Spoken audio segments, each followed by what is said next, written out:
C'est une voix qui porte, romancière, bien sûr, Le ventre de l'Atlantique, traduit dans 20 langues en 2003. Et puis, Marianne porte plainte il y a quelques années. Voici la suite, c'est Marianne face aux faussaires. Bonjour Fatou. Bonjour. Quand je dis Marianne face aux faussaires, peut-on devenir français? C'est la question que vous posez dans ce livre. Vous dites, au fond, il y a des faussaires et vous les dénoncez. C'est qui ces faussaires?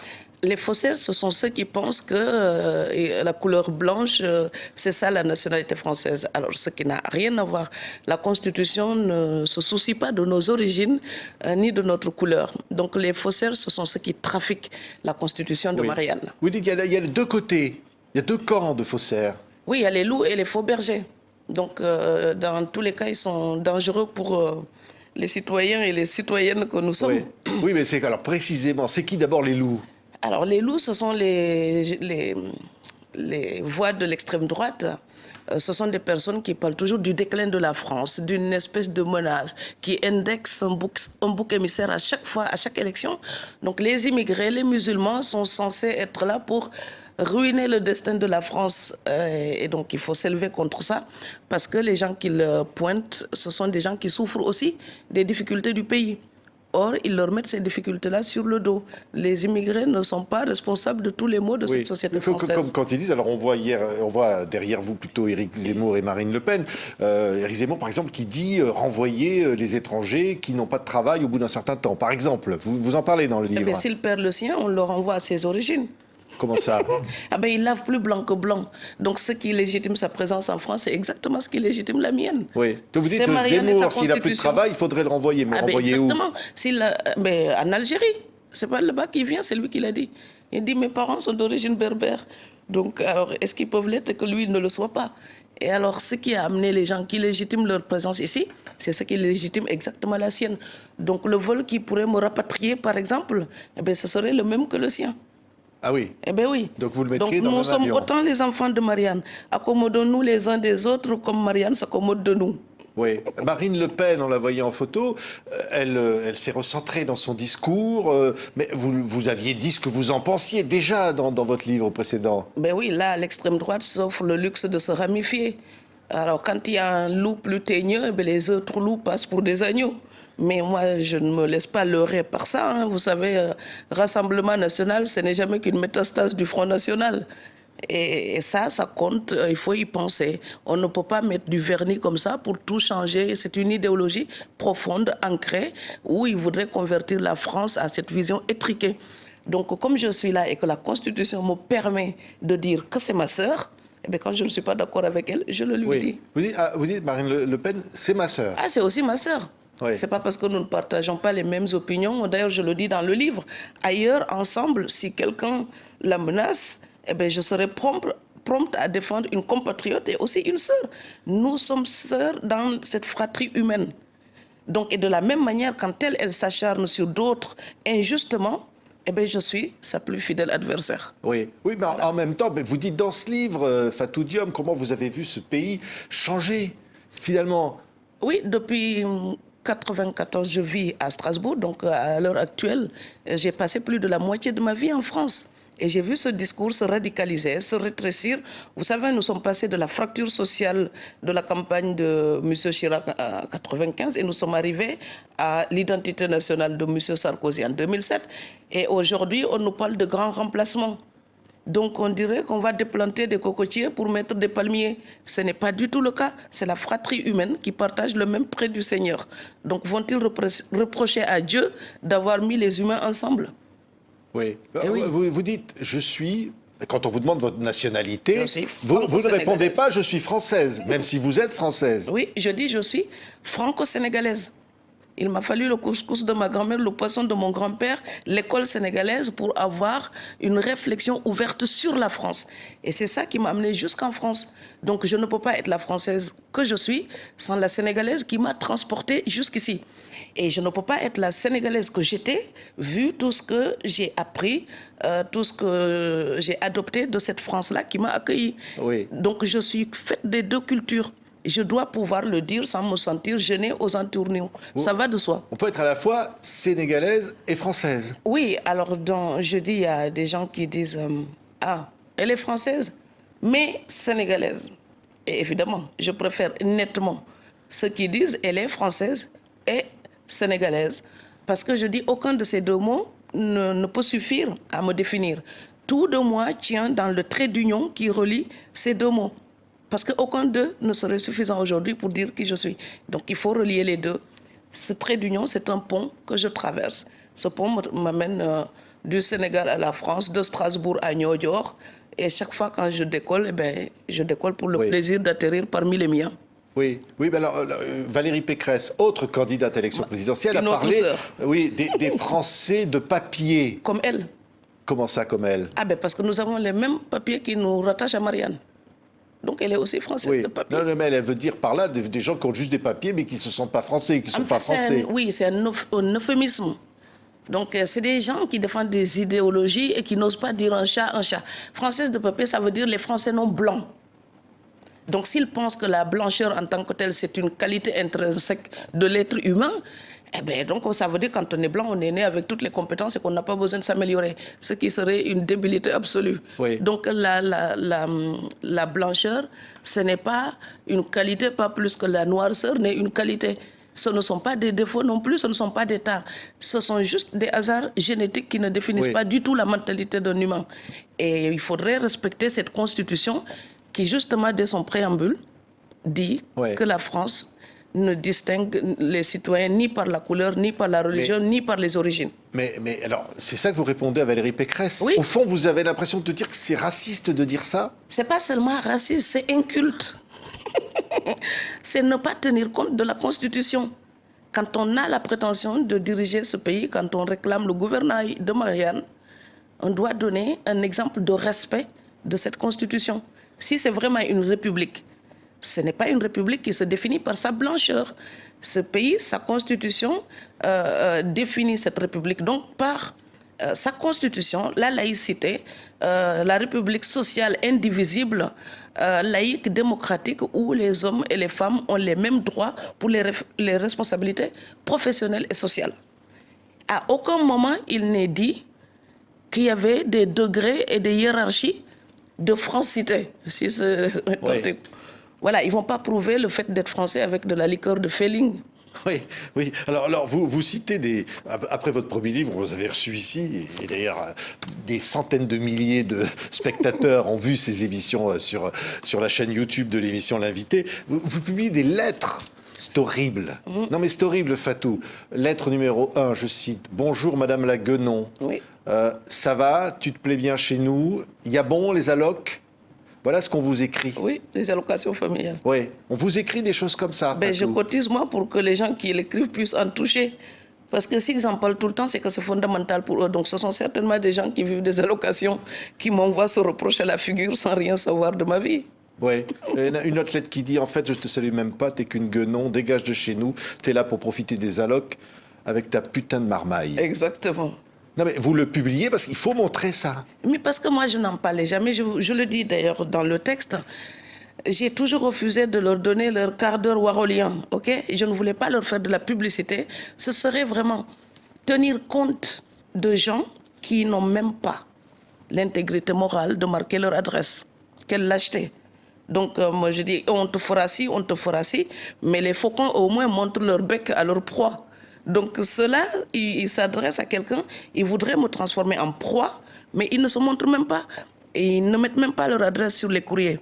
Donc on ne peut pas tenir compte de leur personnalité qui s'annule par le fait même de ne pas mettre une adresse. Donc ça ne me secoue pas. J'ai mis ça pour que nous ayons la possibilité de toucher du doigt cette partie déshumanisée et déshumanisante qui existe dans notre fratrie humaine. J'ai juste voulu qu'on puisse réfléchir à ça. Ça existe. Malheureusement ou heureusement, si vous êtes blanc, vous n'aurez pas l'occasion de toucher ça du doigt. Donc moi, je ne peux pas enlever ma peau noire comme on se débarrasse d'une veste. Et donc je vis avec ça. Et je dois tenir. Et je ne suis pas la seule dans ce cas. Et nos amis européens blancs, donc les caucasiens, il faut qu'ils voient ça pour comprendre que les gens racistes, ils ne sont pas humiliants pour eux-mêmes seulement. Ils sont humiliants pour toute la collectivité. Oui. Fatou Diome, vous avez reçu aussi beaucoup de critiques venant d'Afrique cette fois. Oui. du Sénégal en particulier, parce que vous avez, alors vous le dites encore dans ce livre, je vous cite, vous dites, allez donc chercher un grand chef d'État africain, cherchez-les, mais allez les chercher, ils sont au cimetière. Un leader africain reconnu comme tel. Ils sont au cimetière. Oui. Il n'y en a pas aujourd'hui. Non, parce que ce que je veux dire par là, il y en a. Mais on le reconnaîtra seulement après leur mort. Donc il y en a. C'est que chaque fois qu'il y a un leader africain digne de ce nom, eh bien, il est massacré. Et on va le dénoncer, le dénigrer, le mettre en pièces jusqu'à ce qu'il se décourage ou jusqu'à ce qu'il meure ou jusqu'à ce qu'il soit tué. Et après, une fois qu'il est au cimetière, on dresse des statues et puis on fait des commémorations. Non, mais soyons sérieux, ces commémorations ne rendront jamais un fils à sa mère ou une fille à son père. Donc, reconnaissons les capacités, les compétences des gens pendant qu'ils sont parmi nous. Il ne faut pas attendre que les gens soient morts pour dresser des reliques. Voilà, un héros mort, oui, les idées survivent. Mais quand même, ce serait bien de donner une chance au progrès, au développement, à l'humanisme, au dialogue des cultures. Et il ne faut pas dénoncer tout ce qui parle de lien. Et donc l'époque, elle aime les clashs, elle aime la haine. Elle aime pulvériser. Donc chaque fois que vous parlez de fraternité, il y a des gens, ils vous font un sourire de momie. Donc c'est comme si ça les désespérait. Oui, mais parce que vous aviez dit, en gros, en résumant, qu'au fond, une partie des problèmes de l'Afrique aujourd'hui viennent des Africains eux-mêmes. Oui. C'est un peu ça que vous aviez dit. Oui, nous avons les séquelles de la colonisation, de l'esclavage. Il y a des noms à donner. Il y avait des séquelles de ça qui continuent, qui font le lit des difficultés actuelles. C'est vrai. Mais alors, il y a des fautes dont nous sommes responsables, nous, en Afrique aussi. Donc, quand il y a quelqu'un qui détourne l'argent de son pays pour s'acheter des hôtels particuliers à Paris, je suis désolé, ce n'est pas un colon qui lui impose. C'est sa cupidité.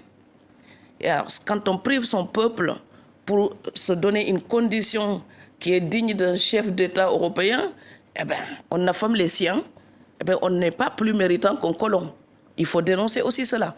Donc moi, je n'ai pas le regard binaire comme ça. Ah, les Africains sont nanana et je parle pour une catégorie. Je parle pour ma communauté, c'est-à-dire l'ensemble de ma fratrie humaine. Et donc, comme j'ai deux pays, mon identité, elle est dans cette intersection. C'est une identité de l'addition. Donc quand je regarde le miroir, je tourne toujours le miroir, des deux côtés. Et je ne dis pas quelque chose pour plaire d'un côté ou déplaire de l'autre. En fait, ça m'est égal. Je dis profondément ce qui me tient à cœur, ce que je pense, ce que je crois, eh bien, avec toutes les erreurs que cela comporte, et je m'en excuse d'avance, mais je continuerai quand même à écrire mes livres avec la conviction qui est la mienne. Oui, avec le poing, alors on vous voit le lever. Eh oui. Oui, vous êtes combattante. Ben, c'est comme dans le film avec Clint Eastwood, dressé avec le poing. Donc on va se dresser avec les rêves, avec les poings, avec notre volonté farouche d'être aussi déterminés que les loups qui veulent nous diviser. Oui. Et je ne me laisserai pas décourager. Oui, oui, parce qu'au fond, vous dénoncez aussi ces faussaires dont vous dites les victimaires, c'est-à-dire ceux qui en font presque profession pour justifier, y compris leur inaction, être victime permanente, ou se dire victime. Oui, ceux qui se laissent emporter dans la transe collective de Jérémiade. Et donc je dis, le Bréma n'a jamais libéré un âne de sa selle. Si ça ne va pas, il y a des choses à faire. Donc chercher un coupable, d'ailleurs je pense là à des mots de Frantz Fanon. Il dit, je ne suis pas là, moi, homme noir, pour charger toujours l'homme blanc d'une culpabilité éternelle. Donc il faudrait aussi apprendre de nos maîtres et de nous libérer. Et entendre la libération au sens où l'entendait Montesquieu, c'est-à-dire une réciprocité de la libération. Parce que si on est dans la dialectique du maître et de l'esclave, donc libérer l'un ou à l'autre bout de la laisse, c'est libérer aussi l'autre. On ne peut pas réclamer la libération pour soi et vouloir enfermer les autres dans la culpabilité. Ce n'est pas généreux, ce n'est pas humaniste. Et le passé, il est là, laissons-le aux historiens. Donc je l'avais déjà dit, le passé n'a pas besoin d'avocats. Il a besoin d'historiens. Laissons les historiens faire leur travail. Et nous, les Africains, par exemple, qu'on arrête de penser que être noir et parler au nom de l'Afrique, c'est une profession. Non, ce n'est pas une profession. Être écrivain, c'est un travail artistique. Ça demande de la compétence, des études, une formation.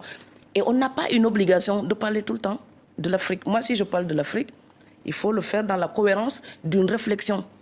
Et je ne suis pas obligé de le faire. Un artiste est libre. Donc j'écris sur ce qui me plaît. Oui. Ou ce qui m'intéresse le plus. Oui. Vous ne changerez jamais votre prénom, comme le dirait Zemmour. Ah non, Fatou. non. Je sais que Fabienne, ça sonne bien. François, c'est pas mal. Mais Fatoumata Binta Aminata Diom, c'est exactement moi. Oui. Et je me sens bien avec ça, en face de Marianne. Oui. Vous parlez de la laïcité aussi beaucoup dans ce livre. Parce qu'au fond, c'est ça le vivre ensemble. Et, Oui. et ça marche pas. Il y a beaucoup de problèmes, ça marche plus comme ça devrait marcher. Oui, parce que les défenseurs de la laïcité, je ne dis pas tous, mais certains sont devenus aussi extrémistes que les extrémistes qu'ils dénoncent. Donc, et c'est la nuance, à partir de quel moment on dérive, à partir de quel moment on devient ce que l'on dénonce. C'est-à-dire que les extrémistes, les prosélytes, eux, ils ne respectent pas la laïcité. Mais quand on les critique pour limiter leur velléité d'expansion religieuse, quand on les critique, ils vous reprochent de faire de la discrimination. Et c'est normal qu'ils invoquent la laïcité pour réclamer le respect de leurs croyances. Parce que cette liberté-là, c'est celle que la laïcité nous promet à toute la société. Ils doivent en bénéficier. Mais ceux qui les dénoncent, eux aussi, ils doivent savoir que la laïcité, ce n'est pas un athéisme d'État. La laïcité, ce n'est pas interdire le culte des autres. La laïcité, c'est respecter la croyance des autres. D'ailleurs, au mieux, ce serait d'y être totalement indifférent. Donc les autres, ils prient comme ils veulent, ils donnent le nom qu'ils veulent à Dieu. C'est leur problème. C'est juste que chacun doit garder ça dans sa sphère privée. Oui. Voilà. Et maintenant, quand on dénonce l'hypocrisie actuelle, ça, quand on parle de laïcité, c'est juste pour taper sur les musulmans. Il faut le dire. Donc les musulmans, cette façon qu'on a de taper sur eux, il faut qu'on comprenne que c'est quand même quelques millions de personnes dans la société française. Donc il faut faire attention à ce que la peur du terroriste ne se transforme pas en haine de l'islam. Parce que l'islam regroupe des milliards d'individus. Donc je peux détester la violence, la cruauté du terrorisme, mais je ne mettrai pas tous les musulmans dans le même sac et je ne fermerai pas des mosquées à tour de bras comme le fait Gérald Moussa Darmanin, notre frère ministre de l'Intérieur. Comment vous l'appelez? Ah non, c'est pas moi qui l'appelle, c'est comme ça qu'il s'appelle, c'est lui qui l'a dit. Gérald Moussa Darmanin. Et alors son homonyme, Moussa, eh bien, c'est Moïse dans la Bible. Et c'est Moussa dans le Coran. Et c'est celui que le Coran appelle, celui qui a parlé directement avec Dieu. C'est comme ça qu'on le considère et il est défini par sa compassion dans le texte.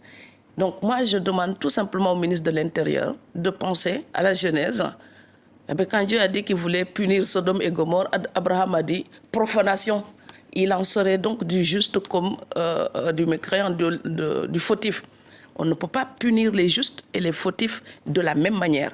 Et quand on ferme une mosquée, on inflige à la communauté croyante une punition collective. Or, s'il n'y a pas un régime d'exception pour les musulmans, eh bien, le bon sens qui prévaut quand il s'agit de la pédocriminalité dans l'Église devrait aussi prévaloir lorsqu'il s'agit de parler des musulmans. Parce qu'on ne ferme pas des églises pour préserver les chérubins à cause de la pédocriminalité. Donc, les chrétiens qui ne sont pas coupables ne sont pas punis et les musulmans qui ne sont pas coupables ne doivent pas être punis. Fatou Diom, j'ai envie de vous dire, vous êtes totalement assimilée française. Hein? Non, pas assimilée, j'ai additionné. Intégrée ou assimilée? Je sais pas, on entend des mots. Je mets des couches. C'est-à-dire? Ah ben, j'ajoute ma... Vous savez, quand vous parlez d'humanisme, on vous renvoie au siècle des Lumières. Bien sûr, vous pouvez attribuer mes pensées à Montesquieu, Schiller, Senghor. Ces pensées me sont d'abord venues de mon grand-père pêcheur Nyodjoroa. C'est lui qui m'a appris comment je devais respecter les autres cultures pour trouver les miens. Il me disait toujours, si tu arrives là-bas, tu respectes les gens et tu te comportes comme je t'ai éduqué, tu trouveras aussi ta famille là-bas. Ce sont les humains de qualité, ça existe partout. Oui. Donc, pas d'assimilation, addition. Addition, oui. Oui. 100% française, 100% sénégalaise. Plus. Vous faites ça, votre table ne sera jamais vide. Parce qu'il y a beaucoup d'amour et d'émotion dans ce livre, Fatou. Il y a de la colère, oui. Et du respect. Oui. Parce que les choses que j'admire, vous savez, vous dites liberté, égalité, fraternité. Marianne, j'ai fait parler Marianne dans ce texte. Elle me demande à un moment donné, mais est-ce que toi aussi, je lui demande si ces adoptions sont définitives ou provisoires, comme voudraient les loups qui voudraient nous jeter. Et Marianne dit, les provocations des loups, c'est toujours pour que vous vous révoltiez. Et après, ils vont me demander de vous abandonner en vous accusant d'être violent. C'est comme ça qu'on met les étrangers à la marge. On les provoque et après on les accuse de violence quand ils se révoltent et après on les met à la porte. Et il m'a dit, plus tu es calme, plus tu vas déjouer leurs plans. Ils veulent que je t'abandonne, je ne t'abandonnerai pas, je ne suis pas de celles qui adoptent et rejettent. Eh bien moi c'est pareil. Mes amours, je ne les regrette pas. Je ne les laisserai pas tomber parce que ce sont des sentiments sincères. Quand j'aime ce pays, je ne fais pas semblant. Personne ne me force à rester ici. Ma nationalité, on ne m'a pas menotté pour aller la demander. Je l'ai voulu très librement. Cette liberté-là me demande une intégrité morale. J'assume pleinement mon choix et je ne le regrette pas. Par contre, si cette constitution me reconnaît le statut de Française, il faut que ce pays comprenne que je ne suis pas là une Française pour cirer des pompes. Donc moi, je suis une Française pour être aussi digne que mes frères et sœurs dans ce pays et garder la tête haute. Et je voudrais dire aux autochtones, combien d'entre vous exigent l'intégration de la part des étrangers, mais ils laissent tous les efforts aux étrangers. Moi, je n'ai rencontré personne qui m'a demandé une seule fois comment on dit bonjour en sérère. Donc le matin, on dit mbaldo. Et comment allez-vous? En sérère, on dit nafio. Mais personne ne me l'a jamais demandé. Parce qu'ils se contentent juste de nous voir, nous, bâtir le pont qui va jusqu'à eux. Il serait bien qu'eux, ils fassent le chemin inverse pour arriver jusqu'à nous. Ce sont les étrangers qui bâtissent le chemin du lien. Ce ne sont pas ceux qui sont là. C'est toujours nous qui faisons l'effort d'apprendre la langue. Fatou Diom, rien à ajouter. Marianne, face aux faussaires, peut-on devenir français chez Albin Michel? C'est un nouveau livre. C'est plein de vous, Fatou. Voilà. Et défendez les droits des femmes aussi. Et n'oubliez pas d'aller voter, parce que c'est ça qui fait de nous des femmes et des hommes libres. Merci beaucoup. Fatou Diom était notre invité. Merci.